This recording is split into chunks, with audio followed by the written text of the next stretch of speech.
What's up, guys and girls? Welcome back to another video.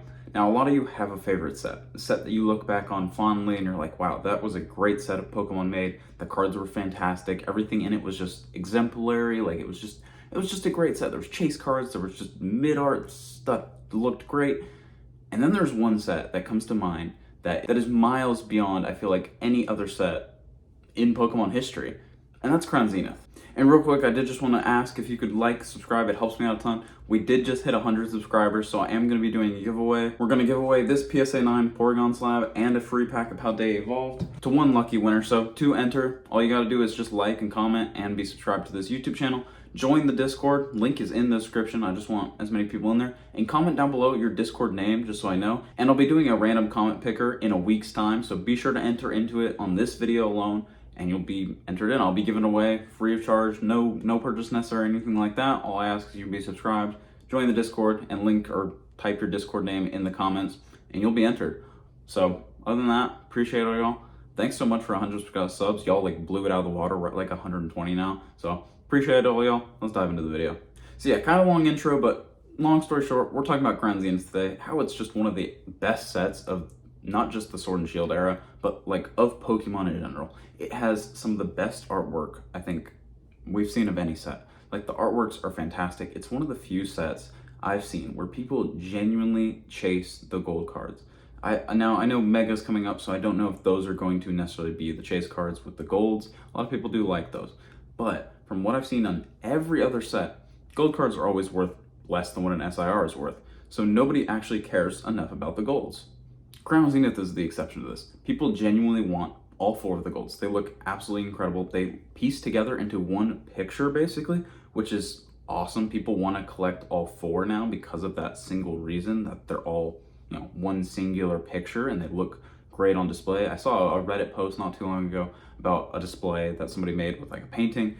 They just look incredible, and a lot of people want these golds. So this is kind of the first set where the chases are actually pretty difficult to pull, because I think the gold cards are like one in every 80 packs, which is more difficult than an SIR. Now, obviously, getting a specific gold is easier than a specific SIR or like alt art or anything like that, but the golds themselves are pretty difficult to pull, and they entice a chase because they're harder to pull. So Crown Zenith in that regards, pretty sick set. Not to mention just the golds, but the other like hits in the set that people want, like the Mewtwo and like some of the Galarian Gallery hits, the Suicune, the Entei, those sorts of cards, they look absolutely incredible. The artwork on those is stunning. They just look beautiful. They look great slabbed. Like, that's another thing. A lot of people like to see those cards graded because they just display really nicely. And also the hit rates. I'm going to talk about hit rates for maybe a little bit too long, but the hit rates in Crown Zenith are absolutely amazing. I think it's like 1 in 3 packs. You're hitting like a full art card because it's a Galarian Gallery hit, and it's like 1 in every 3 packs, which is absolutely insane. I wish Pokemon did that again, basically. They kind of did it with Black and White, where it's like 1 in every 6, but imagine getting a full art card every 3 packs. Like, that's the thing everyone wants to chase anyway, is the full art cards, and that's what they like to open and see and display in their binders and things like that, is the full art cards. So when you're getting one every 3 packs, it just makes the opening experience so enjoyable for the average consumer, especially when these packs were really, really cheap and like $3, $4. So you could open a bunch of these and pull a ton of cards that you really, really like for super cheap costs. And like, overall, it was just a fun experience. Now prices are a little bit more expensive. I think they're like $13 a pack, which is absolutely insane for a price of, a pack. Obviously, they're, not as existent anymore. It's crazy to think that I picked up a Crown Zenith ETB and I got to open one for like MSRP just literally last November. I think it was right before Christmas time. Just found one on the shelf, was able to grab it. Super excited about that. But the opening experience is super enjoyable. The average person will open an ETB if they have one, or see in Skybox, and get tons of hits. They'll get like 4 or 5 hits that they'll really enjoy and be like, wow, that was a ton of fun, and I enjoy this, and I want to do it again. I want to open more packs. Unlike some other sets like a Prismatic, where you open those and you just feel so unfun with that sort of set. I know I opened recently 4 boxes of the Lucario boxes that are 14 packs. Not a single SIR out of those. So it's not a super enjoyable pack opening experience for those. And I hope Pokemon goes away from the Pokeballs and specialty sets going forward, and we get more of Galarian Gallery style hits instead of, Pokeball hits, which are obviously the less fun 1 in 3 hit compared to a Galarian Gallery, which is a full art, even though, it might not be super expensive, it might be a 70-cent card. It's still really awesome to look at and just have that in your binder.